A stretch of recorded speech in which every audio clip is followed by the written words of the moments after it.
Hello everyone and welcome back to the Damage Report under lockdown today, Wednesday. Thus, guest Jayar Jackson. How's it going, Jayar? Hey, we're starting to get on a roll, John. This has been 2 straight Wednesdays. 2 straight Wednesdays. Is Emma Vigeland not merciful? Anyway, I don't know if anyone saw, but no, we got you. You're good. You're good. So we had a disagreement on the show yesterday, Emma and I, about Nancy Pelosi's comment. Oh. And so she had a tweet up where, like, because she agrees with Nancy Pelosi, she's like, well, and obviously this means that I support everything that she's ever done policy-wise. And so I'm giving her all this crap about how she's now like a founding member of the Yas Queen Club. So of course, I wish I would have given like 10 seconds worth of thought as to which side each of you would have ended up on. Yeah, I think I would have guessed correctly. What about with Jank? Would you have guessed that he would like it? Yes. Yeah, I probably would have too. Absolutely. I would have thought Emma was on my side because I respect her. Anyway, hey everybody, welcome to the show. Lots planned that we'll be talking about. Obviously the CDC, thus the title. Will there be elections? Who knows? We'll see. We've got some stuff on deregulation and one of the worst signs at a protest that I've seen in a long time. But before we jump into that, I want to give people just a little bit more time to join us in the chat. And obviously, like the stream if you haven't already. We get to 1,000, maybe you see a dog.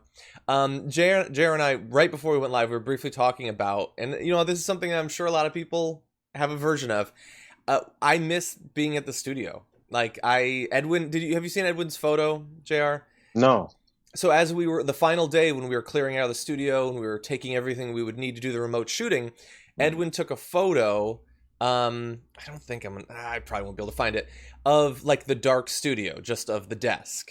And no one's there, it's all dark and empty, and it's just like this really sad photo. And I just miss so much of our routine of like going to the food trucks and talking a little and, you know, all that stuff. Yes, I do miss it.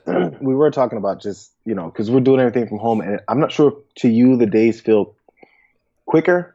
Like when you don't leave one spot, but you're doing similar work, the day just goes by so much faster. I look up and it's 2:30. I'm like, oh my God. Yeah. But there's something about changing your surroundings that allows your work energy to change. Like people have said before, like, oh man, I have a den in the house and I'm totally working from home. I said, I don't care if I have got 7 rooms available. I cannot work from home because I'll just get into this feeling that nothing is changing. I need a shift, you know? So yeah, going in is definitely a thing. Yeah. I feel like the days are passing very quickly. I mean, part of it is that we are working. I feel honestly like we have more work that we have to do throughout the day. Yeah. And I have a hard time, like I want, you know, after all the work of the day or whatever, I want to do something like creative or whatever, but I have a hard time doing it because, as you say, it's like you feel like you're in the same thing every all the time, and it actually makes me wonder. Like I've thought for a long time that I would enjoy space travel or living on Mars or something like that. Yeah, but like you'd kind of be in your one room all the time, so maybe not a good idea. But anyway, who knows? Maybe in a month, maybe we'll have, you know, a skeleton crew back at the studio once testing is, you know, easy. We could do some sort of like, you know, every 2-week rotation or something like that. I've seen some people speculate that could help to limit exposure. And if people can get tested on a recurring basis, anyway, we'll see. We'll see. Yeah. Still gotta wait for testing. Something like John, you have a morning show. You're there for the morning, then we shift out. You're the hell out of there, and then we move the next set of few folks in for the next show. You know. I mean, look, I've been pushing for me to walk off the set and straight out of the building for a long time. I just haven't quite gotten there yet. Anyway, okay. As much as I would love to just talk, because it is fun, and as we said, the days are all the same, except this talking to you makes it a little bit different. We should probably jump into the news. Everybody continue to send in your super chats and comments. Oh wait, hold on.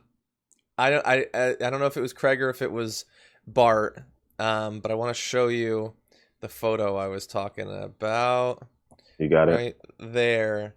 Yeah, it's just, well, the contrast on my monitor is not great, but you get the idea. It's just a dark studio and the desk, and like, you remember sitting at that desk? Feels like it's been forever. Anyway, with that, let's do some news. News broke this morning that current employees at the CDC are pushing back at what they view as being muzzled by the White House with politics being put ahead of science. Far ahead. Science, you can't even see it in the rearview mirror.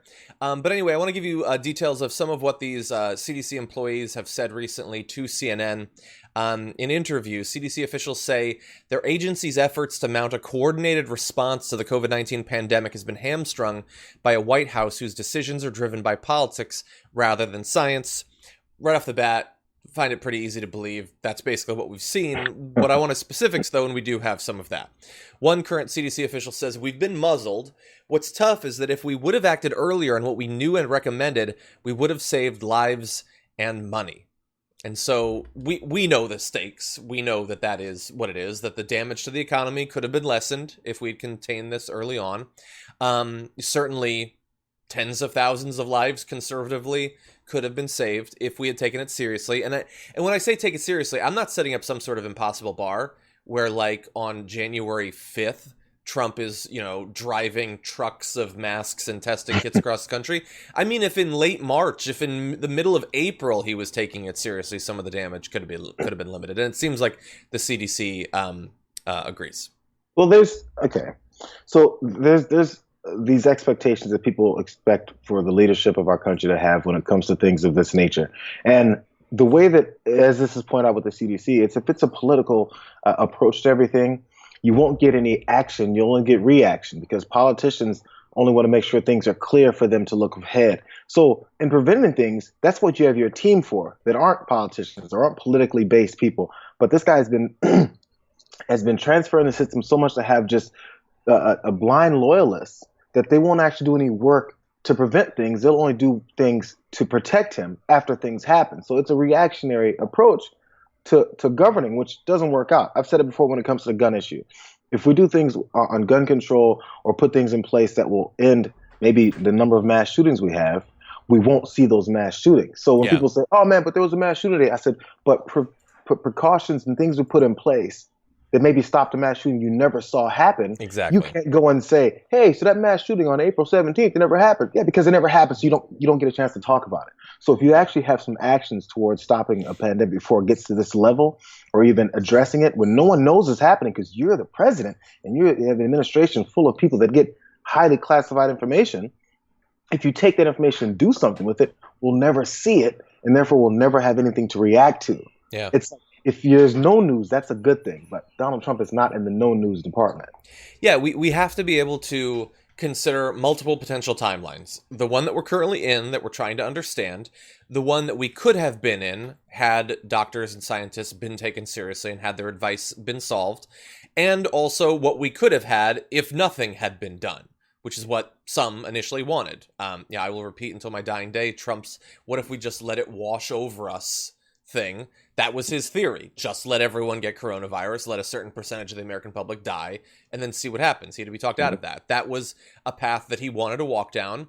It seemed like he had been talked out of it, but it looks like to the extent that he can, he's putting us back on that path. Because when we have these sorts of conversations, we are not just criticizing past decisions. First of all, we've been doing it day by day for the entirety of this thing.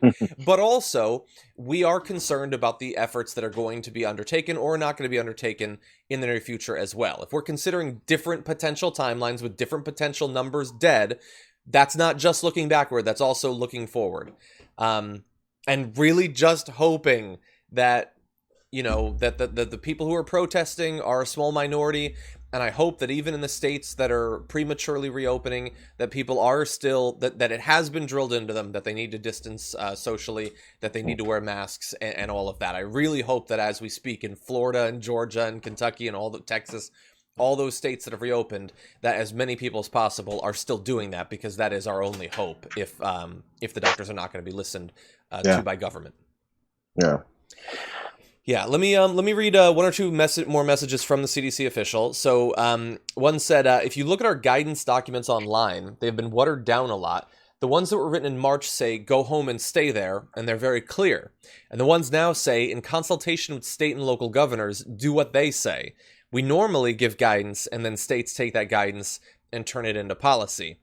And I get the frustration, because they're supposed to be, like they say, providing guidance. Instead, they're just saying, just do whatever, your governor says, and, pray that you have a governor that takes it seriously, and not a governor that is going to be running an election, in a Republican primary or something, and desperately needs Trump to be on their side, because then they're probably going to do whatever Trump wants rather than what they should do.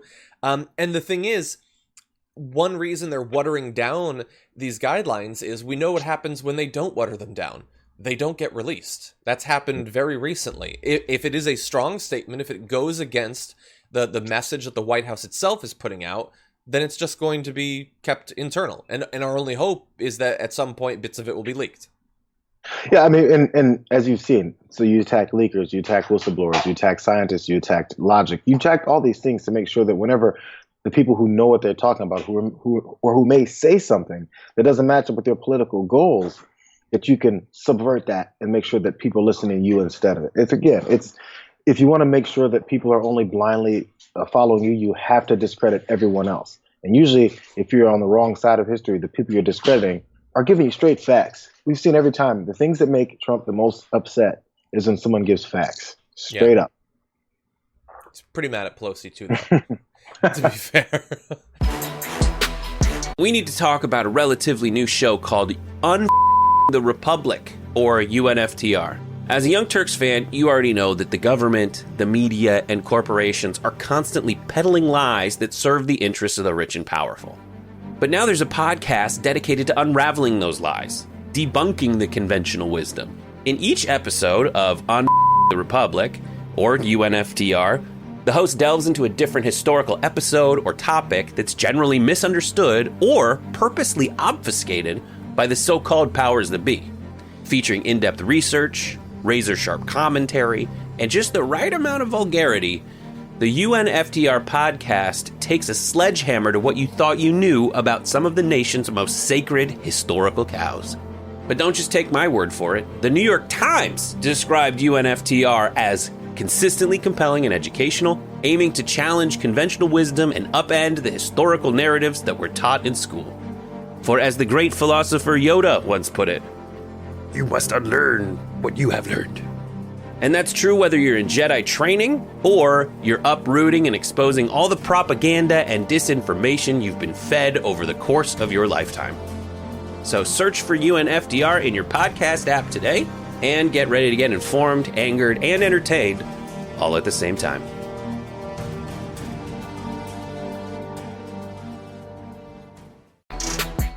We've been worried that Donald Trump, fearing that he might not be able to win later on this year, might start talking about voter fraud more, coming up with insane ideas of what would be examples of that, talking about potentially delaying or canceling the election, or messing with the ability of the federal government and state governments to set up an election where people could vote and not be exposed to coronavirus. And we are slowly walking down several of those roads. Here's a couple of tweets that the president sent out earlier today. Donald Trump, breaking. Michigan sends absentee ballots to 7.7 million people ahead of primaries and the general election. This was done illegally and without authorization by a rogue Secretary of State. I will ask to hold up funding to Michigan if they want to go down this voter fraud path. So we're going to return to a couple of those points in just a second, but understand this is not just about Michigan. He also said, state of Nevada thinks that they can send out illegal vote-by-mail ballots, creating a great voter fraud scenario. Wait, is it great? You don't think it's great. Why would you write great? For the state in the U.S., they can't. If they do, I think I can hold up funds to the state. Sorry, but you must not cheat in elections. So, Jayar, what he's saying there is, if you send out ballots to allow people to vote absentee or to vote by mail, that is inherently voter fraud, even though we should acknowledge that in the case of Michigan, he's not only a complete fraud, he also doesn't know what he's talking about. They did not send 7.7 million people ballots. They sent out applications so that they can apply, because the Secretary of State has a responsibility to make sure that people can vote even during a pandemic. But anyway, what do you think about this broadside against absentee ballots, mail-in ballots? It doesn't seem like a coincidence that he's talking about multiple states at the same time. Yeah, we'll get to, I think, another story later about more of the dismantling of the parameters of our government when it comes to like our judicial system. But here, if you want to make sure you win more elections, you have to dismantle the voting system altogether if your party is not the popular party. the majority of the country doesn't agree with your party and sees your party as the problem. You have to find a way to eliminate those people. And then this is age old. We know how this works, but it has to evolve with the times. And so now, under a wannabe dictator, you have to make sure you dismantle every aspect of it. So now, voting by mail is now fraud. We already seen that happen, and also registration for voting is also now fraud. Or I mean, it's ballots and not registration. You have to change the terminology. What is to something completely different, just so you can say that voting. Eventually, we'll get to voting in America is illegal. Voting in America is fraudulent. If you vote, you're actually not being very democratic. We're flipping reality on its head, and it sounds ridiculous, right? Think about the 27 to 50 other things that this guy has said that flip reality on its head, and we go, no one's really gonna believe that, are they? And we move on, but then people believe it and glom onto it, and then that continues to get perpetuated to where now voting is a problem. In America, voting is not legal. It's not right. If you do it in the ways that it's always been done, then you're fraud. I mean, you want a perfect example of that flipping reality? I mean, do you remember, what was it, 3 or 4 weeks ago? Press conference with Donald Trump, who's like, mail voting is a fraud. It shouldn't be allowed. Reporter, sir, didn't you vote by mail? Well, yeah, because I can. Because that's me. Well, straight up. exactly. Basically, the answer was because I did it, and I'm not there. So if I vote by mail, that's perfectly fine. Everyone else, you guys are criminals. Yeah. 100%. And so while this is going on, understand he's attacking Michigan there and Nevada. When it comes to Michigan, the fact that he's saying you need to not do this, don't allow people to vote, or we'll take money away from you. I think that there's a very specific reason why he's making that particular threat today, and that is because Michigan is facing a significant threat from these dam failures. You might have seen news over the past day or two about that. Many people having to be evacuated. There is talk about, this is a quote from Governor Gretchen Whitmer, said in the next 12 to 15 hours, downtown Midland could be under approximately 9 feet of water. We are anticipating an historic high water level. And so obviously that's a significant problem. They're probably going to need help. Some of that help might need to come from the federal government. And now is when he decides to put pressure to have them stop people from voting, when theoretically people's property, buildings, businesses, and even lives are at risk. Kind of reminiscent of when he attacks anything else that happens with a disaster in a state, to make sure that he says, hey, by the way, I'm going to cut something off, or threatens to do so. With California wildfires, Puerto Rico, hurricanes, it continues to happen. If he doesn't like the people that are leading a certain state or territory, then you have to make sure that you threaten them when something natural happens to the area and to the people. So it's seen as an opportunity rather than a chance to actually help American people. So his position is not has become. It always has been an opportunity to propel himself at the expense of Americans. Oh, you know what? Let's fit in a response, by the way, from he referenced the Secretary of State of Michigan. She tweeted in response to this saying, "Hi, I also have a name. It's Jocelyn Benson, and we sent applications, not ballots, just like my GOP colleagues in Iowa, Georgia, Nebraska, and West Virginia. And I am glad that she is doing the thankless and honestly pointless task of pointing out the lies and hypocrisy, just as we did with his vote. It doesn't matter." Like you pointed out, because it feels like, well, wouldn't you want to be consistent and factual? But they don't. Yeah, he is okay with red states doing that. He's not okay with blue states doing that, purely based on who is likely to vote as a result of it. Especially Michigan is one of the key states that he desperately needs to win in the election. He wants, if he could have one person vote and have it be a Republican billionaire, he'd press the button on that plan in a second. He doesn't want people voting. It is an open, outright declared war on democracy. That's what it is. They're not having to hide it. They barely ever have, but they're certainly not now. They want fewer people to vote, and they will stop them with any means possible. If you really think his support of those Michigan protesters they're protesting lockdown guidelines, if you think that had anything to do with their freedoms and their desire to get back to work, you're losing your mind.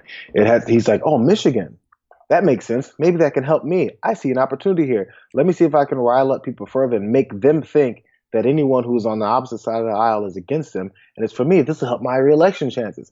So everyone who's getting used by him on this, remember, he's encouraging you to jump out in the streets and protest and do all this and tell these lies and push his narratives just so he can get reelected. It has nothing to do with you. And I don't know how many more times it can be said, because he's already discredited anyone who disagrees with him as just crazies or never Trumpers, even if they're Republicans, they must be hateful. All these things that are put together that you have to buy in order to continue to support him. I hope the number shrinks, but yeah, it appears to not. And isn't it amazing?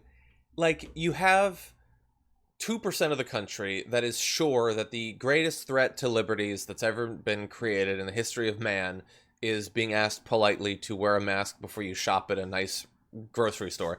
They're protesting about their rights being taken away by the fact that, you know, they're not allowed to willfully spread a fatal disease.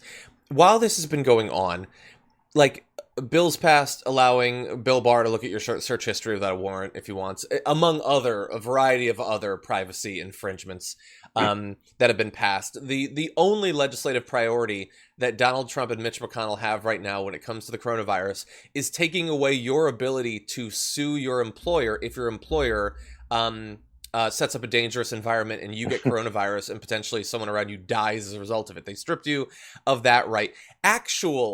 Like your right to vote, hypothetically, in a democracy, which seems important. If you're going to uphold your rights in other areas, you kind of need to be able to choose representatives and things like that. They're getting rid of that. So there are actual threats to rights going on, but these people are not interested in any of that. They don't give a damn about it. They don't want to have to wear a mask. They want to be able to go to the gym. Or honestly not. A lot of the people in those crowds, I don't think that they're actively going to gyms. They just want to be mad and they want to feel like victims. Yeah, or go to the hair salon and you see the way these folks look, you're like, trust. It hasn't only been a month or two since you've had your hair done. Sorry. Okay, Pelosi. Jesus. I'm hair shaming, not fat shaming. That's true. I think that's still acceptable. And by the way, so this is a story that I know we're going to be talking about later on today, I believe, on the main show. But in terms of, again, the efforts that are undergoing to make sure that if we have an election in November, that it is not a substantive election. Just bear in mind, it's not just the mail voting, the absentee ballot, all of that. It's, you got Georgia canceling an election for a state Supreme Court seat, which apparently they believe he can legally do, canceled it, and now they hold that seat for 2 more years. He gets to appoint someone.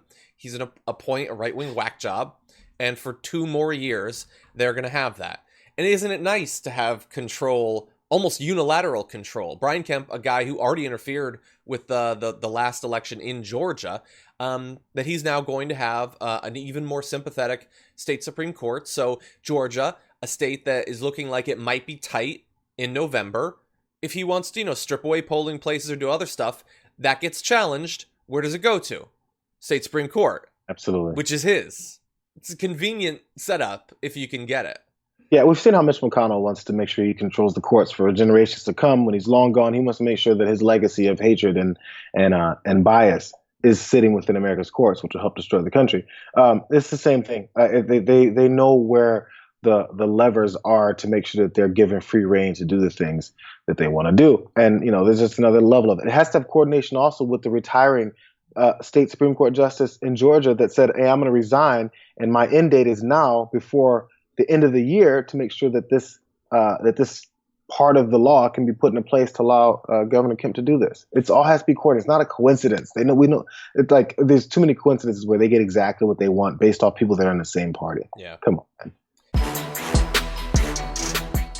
Mike Pompeo is not having a good couple days of news. The firing late last Friday of an IG that was apparently investigating him for multiple different reasons is sticking around, and it should, because every bit of this story stinks, including new developments that we will talk about today.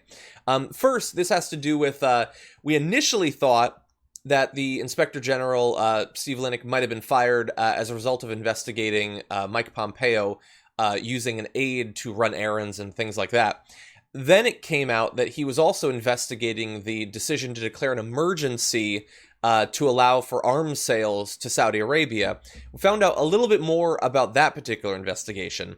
Secretary of State Mike Pompeo apparently declined an interview request for the State Department Inspector General's inquiry into whether that was an illegal move to declare that emergency to bypass a congressional freeze on arms sales to Saudi Arabia and the UAE, according to 3 different people.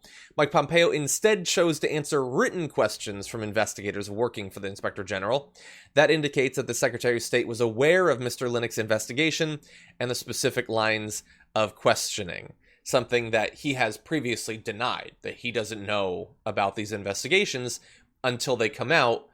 Well, that's convenient. You already answered written questions about it, so you knew exactly what they were looking into. And between you doing that and the investigation being concluded, you pushed for the guy doing the investigation to be fired, which is, to a rational person, going to look incredibly suspicious. So you just figure one day, you go, yeah, I think I'm going to fire this guy based off of absolutely nothing. So let me just do it, and I have no knowledge of anything. And so when someone asks you, hey, so what about this investigation with the Saudi arms deal? You really think you can answer the question and think no one will see the evidence that you had previously rejected an interview with the same IG, but then sent questions. Again, it's not even trying to avoid, being found out. They don't even care anymore. It's, let's just lie. And then after people find out that we're lying, we just won't say anything, no comment, and move on to the next lie, which is going to come in 2 to 3 hours later. I'm not sure if he's going to be held accountable to this. Every time then he steps in front of a podium, someone should ask him, hey, so why'd you lie to us about not knowing about the investigation? Ask him straight up. Don't say, hey, what did you know about the investigation? Because he'll lie again. Say, why did you lie? Because it is a fact. We see it now. You've lied about it. Why did you lie? What are you trying to cover up? What's the problem? Yeah. Well, maybe he'll take cues from Trump and just refer to it as a nasty question. But yeah, it's a question that needs to be asked. And I agree with you that the odds of him facing real consequences seem low, especially because there's just so much of this going on that it's difficult to stay on it. Like, so we're talking about this now. We talked about it a couple days ago. I had missed that they also fired an inspector general in the transportation department that apparently was doing some investigations. That person got fired and got replaced by someone that Mitch McConnell, who is married to the head of the transportation department, has already vetted, and is an individual now that, at least on an interim basis, is going to be running a sort of subsection of the department and will be the inspector general for that same department. So he is the person running it, and he's the person in charge of making sure that nothing illegal is being done when it's being run. And one of the investigations that was being conducted was whether Elaine Chao had used her control of the department to throw a bunch of money to Mitch McConnell's state to make him look good during a difficult election. It is so thoroughly corrupt from floor to ceiling. Yeah. And how do you track it all? Yes. No, the thing is, you would think it was some level of complexity to the corruption. It's straightforward. It's not that Mitch McConnell has a wife that's the head of this, and then there's a roundabout way that some surrogate or maybe her cousin owns this company and he funded it through her, and maybe we don't know this cousin's name because it's not a big name. We know these people's names, and it's directly going straight between the 3 big players. You got Trump, you got McConnell, and you got his wife. And then anybody who's interfering with that gets kicked the hell out. Again, back to the Pompeo thing, they don't even care anymore about covering it up because, like, well, we got people sucked into it and brain melts, and we have other people of power that are going to undercut anything else. Look, Department of Justice has been put in place to continue to provide cover. He bought the cops. It's a mob scene, straight up. So we have the aid stuff, we have the Saudi Arabia stuff. We talked about the last time how he took a number of seemingly needless trips to Kansas, I believe it was. And the idea being that he was pretending that it was official State Department business, but it wasn't. He was going out there to meet with potential donors and things like that to potentially set up some sort of political run or something like that. I don't know if that's true, but we do now know about a little bit more spending that he's been doing that seems to point in that direction. He apparently regularly held taxpayer-funded 500 guest formal dinners that President Trump supposedly knew nothing about. He held about 24 Madison dinners since he took office back in 2018, and they were scheduled through October until the coronavirus hit. Let me give you some details about this. So State Department officials involved in the dinner said they had raised concerns internally that the events were essentially using federal resources to cultivate a donor and supporter base for Pompeo's political ambitions, complete with extensive contact information that gets sent back to Susan Pompeo's personal email address. And if that seems like, well, I mean, come on, hypothetically, anytime you have a dinner, you be talking to people. Some of the guests include Laura Ingraham, Matt and Mercedes Schlapp. So these are huge Republican donors, funders, and all of that. They needed to be at this State Department dinner. And they get all the information. Chick-fil-A CEO Dan Cathy, who again is a major donor for Republican politicians. What is he involved in diplomacy with Lithuania? What's the chicken guy doing there? The chicken guy isn't needed for international diplomacy. And indeed, it appears that few people actually were, because just 14% of the guests at these events had anything whatsoever to do with foreign policy. They're there for the political ambition. And again, we're paying for it. And we can keep complaining. I was just saying this the other day. We can keep complaining about how they're wasting our time and they want to keep us inside. They don't let us work. They don't care about you working. Not at all. There's nothing about you working that they care about. They care about you supporting them so they can get their asses back in office and continue to screw people over. So I don't know. I keep going back to supporters because I'm finding it increasingly hard to believe that they don't really see what's happening. It just becomes complacent agreement. You're just like, yeah, I'm just going along with it because I'm not sure what you're getting from it. At least Laura Ingraham, when she lies every day on her show, she's getting invites to 500, how much plate dinners? It was 500 people. 500 massive people. Harps playing. There were probably some ice sculptures and things like that. They get goodie bags to take away like fancy pens and journals and things like that. You paid for that, Jayar, and I paid for that. I paid for the harp to play for these ghouls. But people will complain about SNAP food programs. They'll complain about assistance for kids. Oh my God. They'll complain about elderly assistance. They'll complain about any taxpayer money that goes to anything except for wars and re-electing politicians on the Republican side, using campaign dollars for that. I'm using taxpayer dollars for your campaign. They won't complain about that stuff. For some reason, everything else is just way too much to provide. Oh, healthcare? Oh my God. How much we spend on healthcare? How much are we spending on things like this that they actually despise you? They're laughing. They sit their heads back at these things and do the rich man chuckle when they're holding their glass of whatever fancy drink like this. They hold it just like this.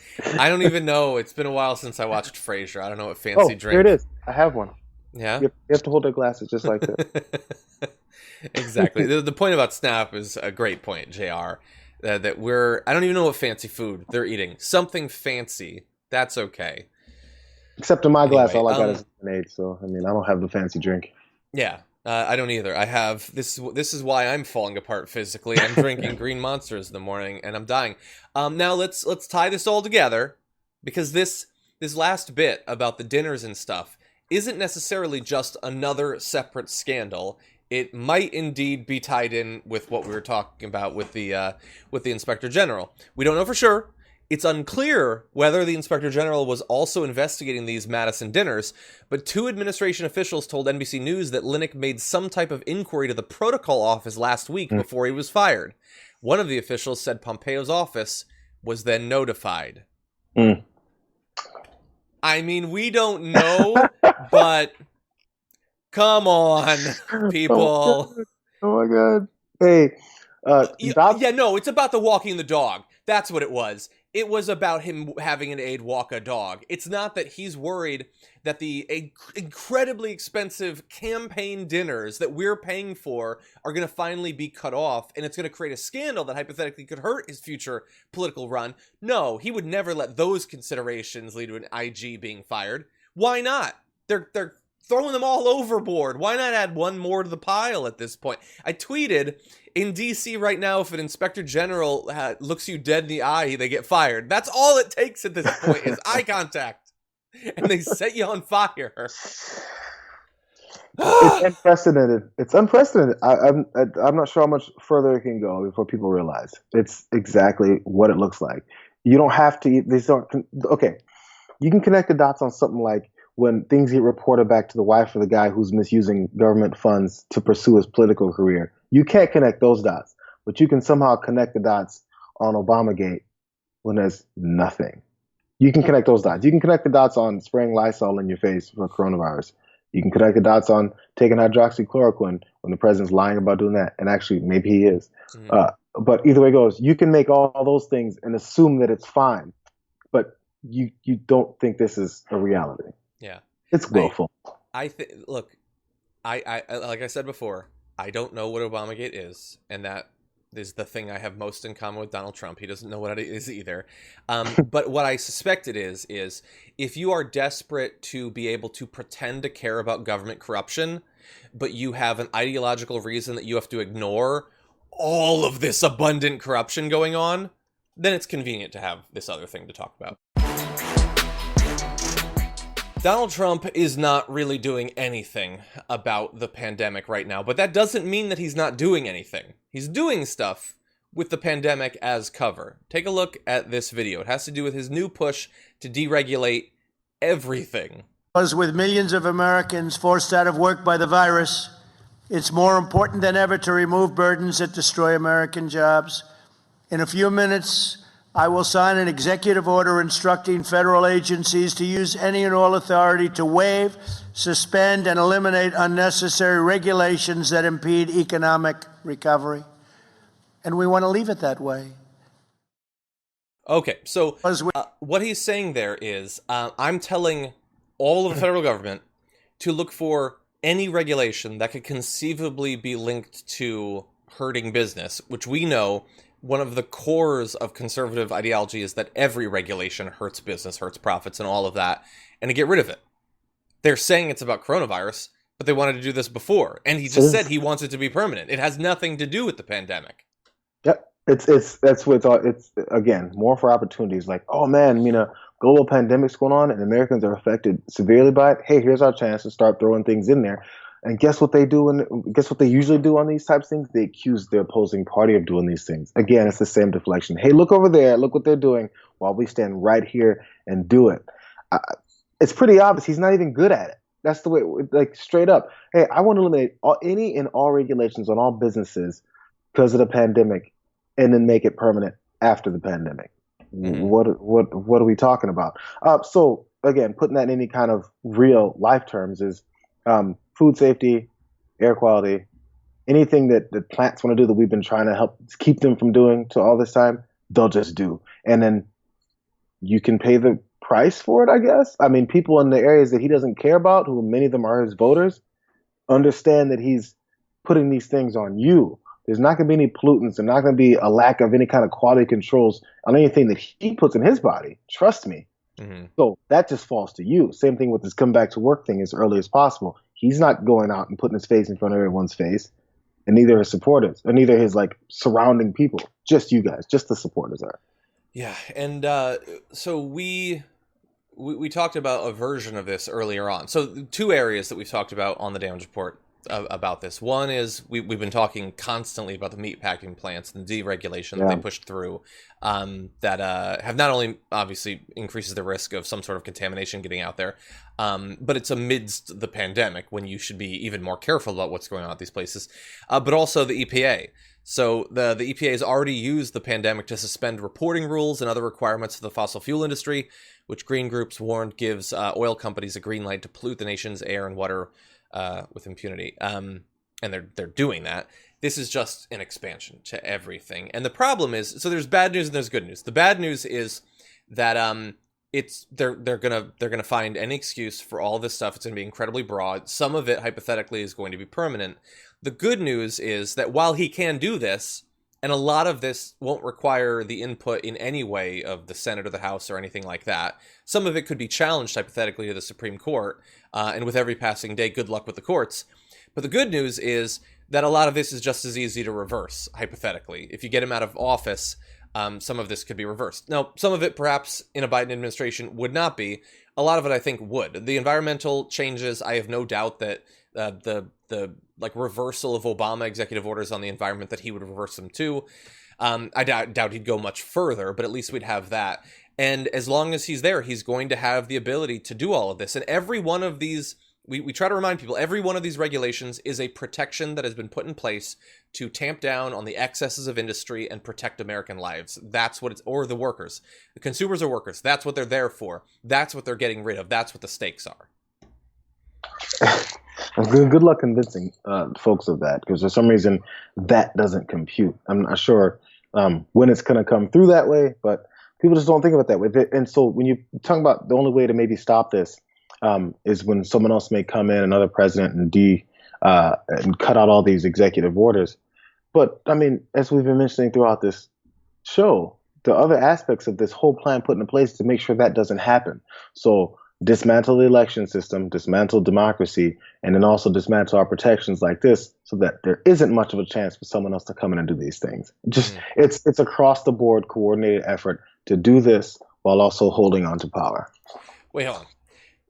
So let me get you right. So are you saying that it might be difficult to convince a certain percentage of the American public that these very reasonable limitations on business are in their best interests, when that same percentage of the American public thinks that wearing a mask to protect them from disease is the gravest threat to American liberty since the founding of the republic?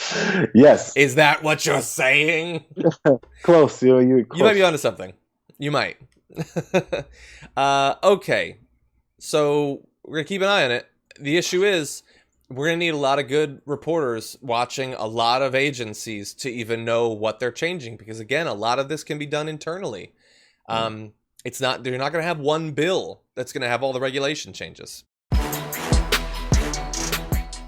There have been a lot of objectionable signs at some of these anti-lockdown protests around the country. Anti-Semitic, Confederate flags, Nazi swastikas, things like that. One has stood out that you might have seen gone viral the past few days, and it's this one. A woman holding a sign in Humboldt County, California, saying, "Muzzles are for dogs and slaves. I am a free human being." With a picture there of a slave. She has been found out and identified and has received a lot of negative pushback. Organizations that she'd been involved with have said that they have no ties with her or anything like that. Now, she does have a statement. I want to give you the statement, and then we'll respond. She said, "Holding that sign up at the lockdown protest was a grave mistake, and I ask forgiveness from all those who I have caused pain. As I had no sign of my own, it was handed to me by another protester, and a photographer took the picture before I considered the racist implications. My intent was to take a stand for the freedom of all human persons, and I mistakenly held a sign that conveyed the opposite. Please know that I respect the dignity of all people, and I sincerely regret any suffering it had caused." Thoughts? Okay. You show up to a rally or an anti-quarantine or anti-stay-at-home rally, whatever it is they're trying to protest. And you collect yourself around people who many outlets have already told you, there's hateful people, there's people that are there and have nothing, they're protesting things that have nothing to do with anti-lockdown procedures, but you'll just go in blindly. And you won't come prepared enough for one. You won't come with a sign, prepared for a sign. And you'll take a sign from some random person that has 1, 2, 3, 4, 5, 6, 7, 8, 9, 10, 11 words on it. And you didn't take the 3.5 seconds to read it before you held it up and presented it to a photographer. You can see a little bit of the blame she's pushing towards the photographer. And a photographer took the picture before I considered the racist implications. Mm-hmm. So a photographer snuck a picture of you is what you're basically saying before you had a chance to realize that you're holding a racist sign. Mm-hmm. Okay. My next question to you, random lady, Greta, are you going to go back? Do you still support these people? Do you still support people that are giving you racist signs? Or did you actually pick up the sign, read it, and go, "Oh, this is fun. This will really punch it home," and hold it up, and then after you found out, decide to say that you didn't have anything to do with it? Just one. We'll have to see. Yeah, look, if I were this person, my argument would probably not be, no, what happened was a person thrust it into my hands and instantaneously a photo was taken, because that seems a little bit unlikely. I would say, so here, let me bring up the sign. So what I was saying was slaves were muzzled, and that's awful, and so we shouldn't do that. Now, that would be insane, because to compare wearing a mask for a limited period of time to save people's lives to being muzzled would be insane. But at least then you could argue that you were saying people shouldn't have been enslaved. This seems to take an oddly passive stance on human slavery, which is weird. I want to give you the facts, by the way, on who this individual that's being co-opted into this is. The sign featured an image of Escrava Anastasia the enslaved, a female slave thought to be of African descent who lived in Brazil during the 19th century and is an unofficial saint in that country. She's always depicted in a face mask and collar. And that pair of sentences right there is more factual concern for the actual person being used than ever went into the creation or implementation of that sign. And the thing is, like, it's the individual isn't even the issue to me. This Greta, I'm never going to think about this person again in my life. But isn't it weird that at these protests that are supposedly about liberty and freedom, signs like this show up and they have swastikas and they say, no, I have the swastika because I'm saying that you're a Nazi. I'm not just desperate to hold a swastika sign. Or like in Ohio, it was confirmed that someone had a sign that had like a stereotypical image of a Jewish individual as a rat, and it says the real problem. Mm-hmm. Why do these things keep popping up? Why is that? Seems weird, since it has nothing to do with racism or anti-Semitism or anything like that. It's just about liberties, that it seems to bring out all these people who really hate a lot of groups.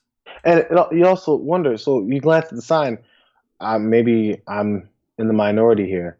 Your eyes are drawn to this image of this human head with a mask over it. And it's an old black and white photo. The first thing you think is, oh, who's this? What's this about? Not, hey, here's a sign with a face on it and several words. Let me just hold it up. Yeah. Nobody does that. Nobody does that. No. Come on. Yeah, I'll get around to reading the words at some point. I don't got time. I got to pose for this photo.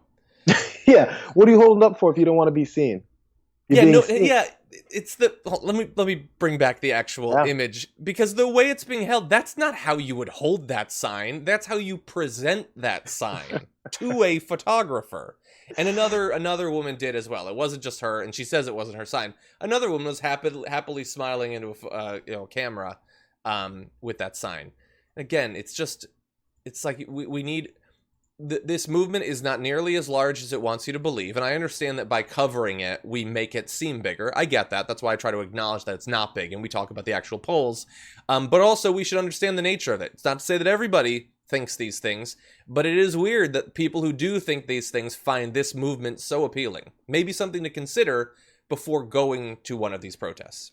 Maybe. If you were smooth, we're going to think for a couple seconds before you do anything, but that's never been a hallmark of folks like this.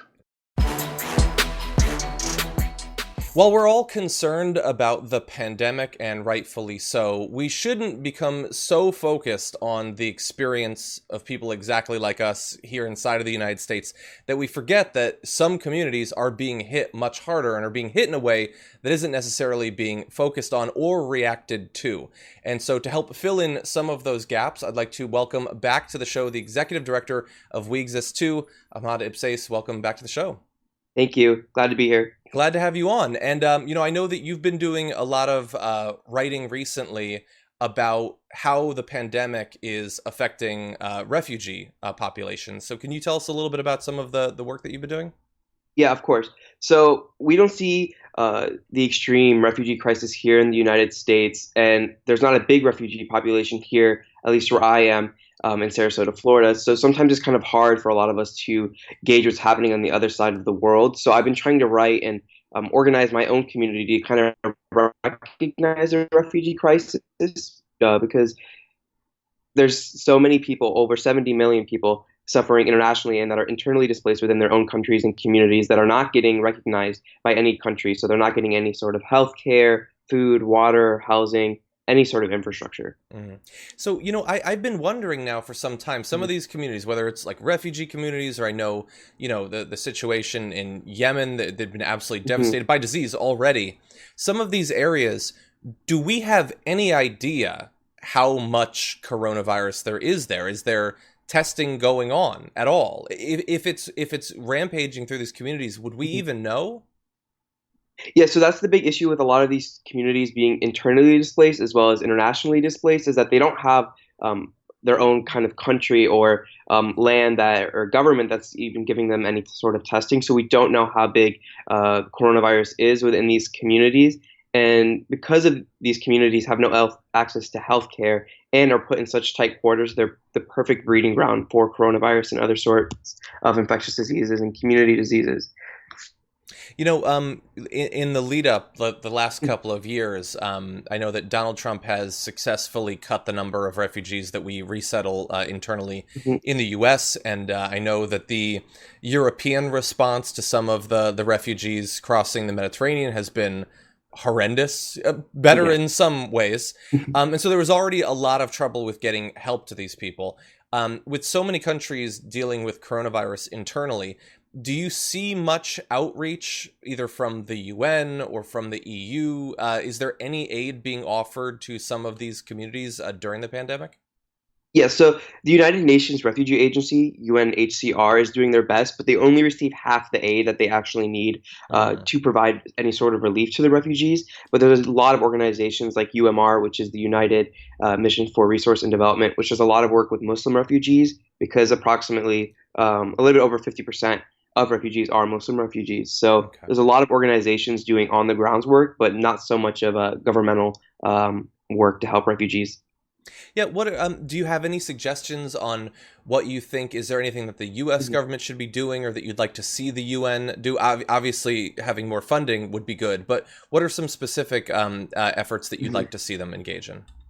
Well, of course, I'd first like to see like the United States and other Europeans just at least recognize the extent of the refugee crisis, because, like I said, there's 70 million people pretty much suffering without any access to relief, food, water, electricity, healthcare. So just first of all, recognizing and then educating our communities on what we can do individually to help, whether that's donating food packages or like this Sunday is going to be Eid, which is a Muslim celebration. And all of these Muslim children are not going to have any sort of celebration in their own right. Most of them won't have any food. So whether that's like toy drives or, like I said, food services, there's a lot of ways in which we can help individually and either send aid or give aid within our own community. Are there any specific organizations that you've perhaps worked with in the past that you think have a good reputation or reputable that perhaps viewers of this video could provide some support to? Yes, like I said, UMR and also UNRWA, which is helping Palestinian refugees, especially during Ramadan, which is about to end. Okay. And, I'm curious, like looking forward, let's say, we get past the pandemic, we get past potentially a second wave that comes. What do you think, looking forward over the next few years to the next like 5 years or so, do you think that some of the experience of the pandemic, especially the xenophobia towards China, the concern over international travel, do you fear that might sort of linger in people's minds, fear of bringing people in, having relatively open borders, that might hinder efforts to provide more assistance to refugees in the future? Yeah, so this refugee crisis has pretty much been ongoing for decades, and the xenophobia in America has also been ongoing for centuries. So this like you said, xenophobic issues and issues with immigration is going to exist long after coronavirus. But I think as like global citizens, we need to recognize that it's our duty to help the most vulnerable and just, like I said, educate our communities to see that these people are suffering kind of the worst human conditions that any of us will experience, and that it's our duty to kind of give aid where we're able to. 100%. Because we are coming from a place of privilege. Oh, 100%. Yeah. I try to tell people all the time, like I'm even inside of the United States case, the fact that I'm one of the lucky few who's able to work from home, like, I try to bear that in mind. And so I want to thank you for coming on. I know that everybody's dealing with stuff here, but I don't want them to forget that there are other communities that have it much worse and that already had it really bad before the pandemic added on to these problems. So, Ahmad, as always, we appreciate you joining us. Thank you so much. Thank you. Have a great day. You too.